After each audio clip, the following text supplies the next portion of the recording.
Hi, in this video we're going to be looking at several concepts from statistics. The first one is what are fences as they relate to medians and quartiles and that sort of things. How can we use fences to identify outliers in a data set? That is, what is an outlier?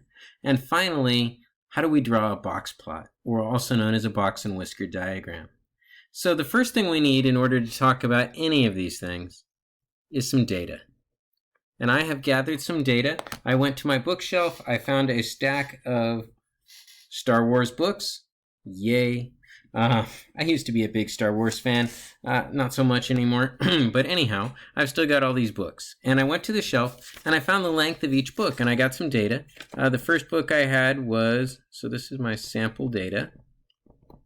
And again, it's sample data because I didn't get all of the books. I just got a sample of them. And my data was 324, 451, 306, 340, 389, 320,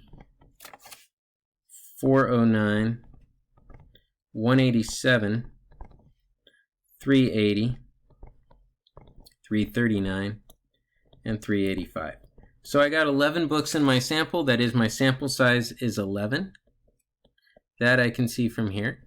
But that's the only thing I can really see from here. This is a jumbled mess. So the first step, whenever I'm going to be thinking in terms of the mean, or in terms of quartiles, or in terms of fences, or in terms of box plots, any of those things, the first thing I need to do is put the data in order. So the smallest value, now that it's ordered, and I like to put it in order from smallest to largest. It makes the most sense that way. Technically, you could put it in order from largest to smallest, but that would be weird because then the minimum would be the last thing you see. The maximum would be the first, and the quartiles would go from Q3 to Q2 to Q1, and that feels a little weird. So we'll go from smallest to largest. The smallest one I have here is 187, and then the next is 306, and then 320, 324, 339, 340, 380, 385, 389, 409, and 451. Okay, so you can start to see some of the data here. In fact, you can start to see some statistics popping up. If you wanted to see the minimum, there's the minimum. Remember, the minimum, this is not like in English where minimum might mean like smallest possible value. Minimum means the smallest value we observed. So in this case, I believe this was Han Solo at Star's End, little short book, 187 pages. And then the maximum out of the books that I grabbed is this book right here, a little bit thicker. And so this is the maximum at 451. Okay, so again, that's not the longest possible book. That's not War and Peace or some crazy long book like that, or the personal memoirs of U.S. Grant. We're just looking at this sample. What's the minimum? What's the maximum? Now, we went over how to find these in class, how to find the quartiles using the percentile method, and we're going to do the same thing again here. So the percentile method says, in order to find the first quartile, that is Q1, I'm going to know that that's P25. So we're going to find that using 0.25 times n plus 1.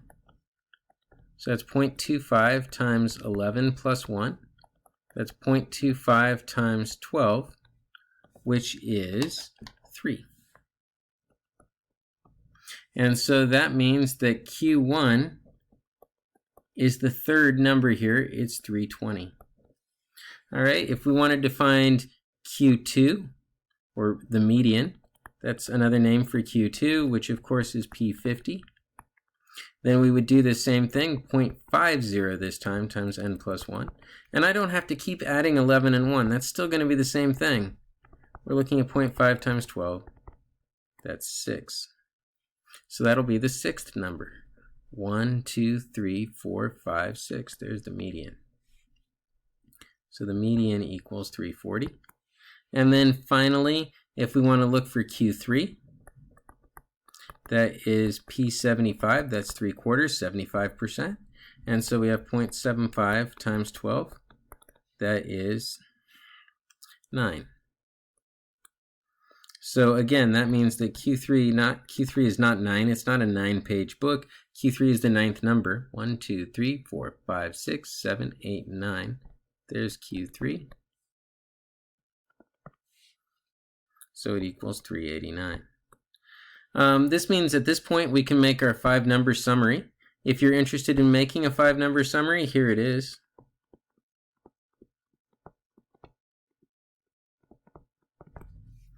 It is 187, there's your minimum, 320, 340, 389, and 451.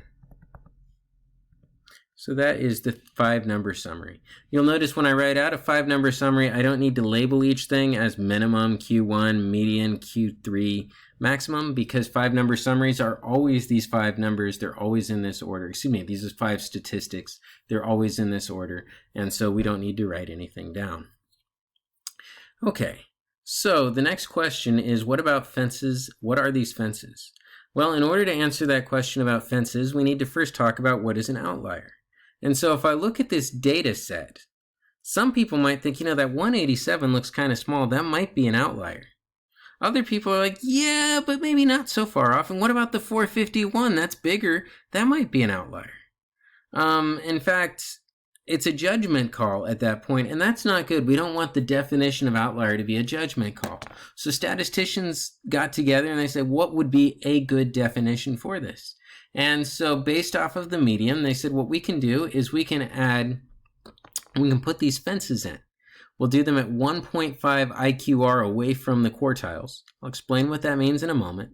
And then anything outside the fences is an outlier. Anything inside the fences is not an outlier. There's no judgment call involved. That way it won't be a matter of subjectivity, but we'll be able to actually do this. So let's get a little space and we'll look for outliers. So to find a fence, the lower fence or lower fence is going to be found by doing Q1 minus 1.5 times the inner quartile range. Now, of course, that means we need to actually find the inner quartile range, but that's easy. The inner quartile range equals Q3 minus Q1. So in this case, that's 389 minus 320, looks like 69. So as we look at that, look to find that lower fence, we're looking at Q1, that's 320 minus 1.5 times 69. Now, as you go through this, make sure you follow the order of operations. Remember, we multiply before we subtract, so that this is 320 minus 103.5.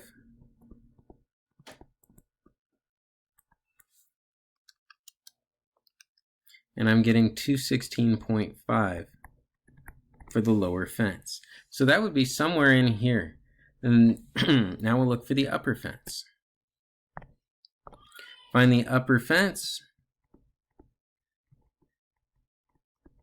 the UF, if you will. That's going to be Q3 plus 1.5 times the IQR. And since we've just found 1.5 times the IQR, I don't need to find that again. We're going to be looking at 389 plus 103.5.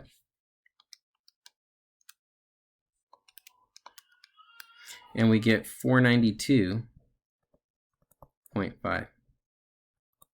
And that is, in this case, bigger than our largest data value, somewhere out here beyond that farthest data value.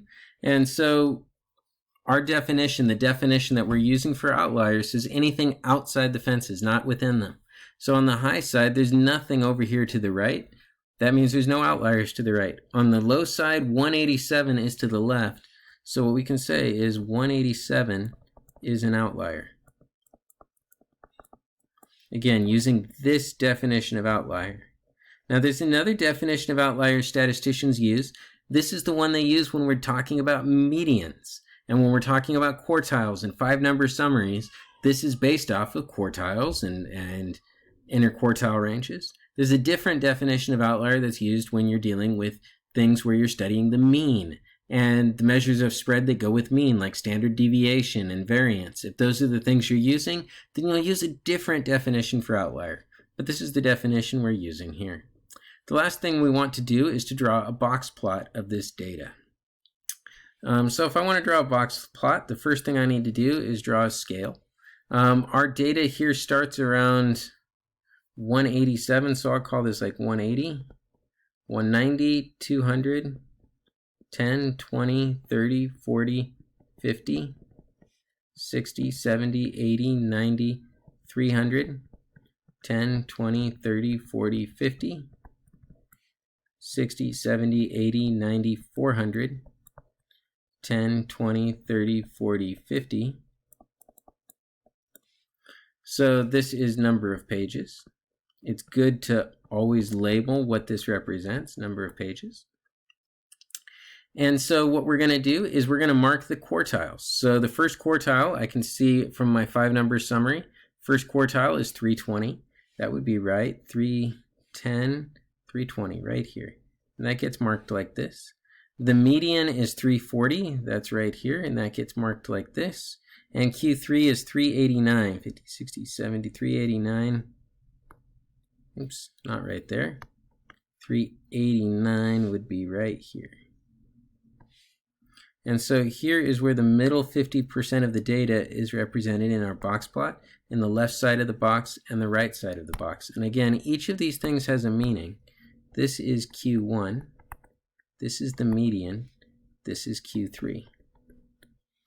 Okay, so what about the rest of the box plot? Well, this is sometimes called the box plot, it's sometimes called the box and whisker diagram.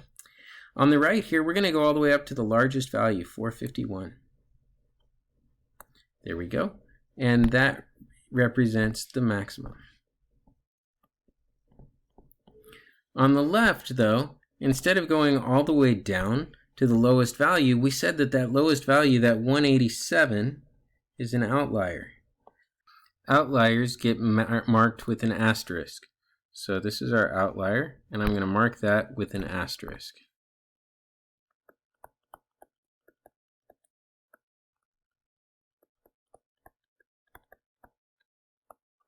Asterisk. Okay, so if that's an outlier and it's not part of the box plot proper, then what is? Where should this whisker actually end?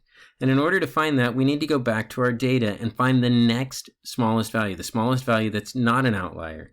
And in this case, that's 306, which is way over here. So this is the smallest value that is not an outlier.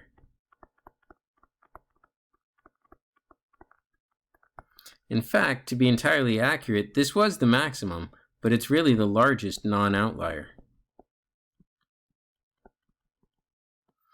Okay, the last thing I want to say about this, with a box plot, you can end your whisker in several ways. It can end with a dot, it can end with a little line like that. Any of those are acceptable.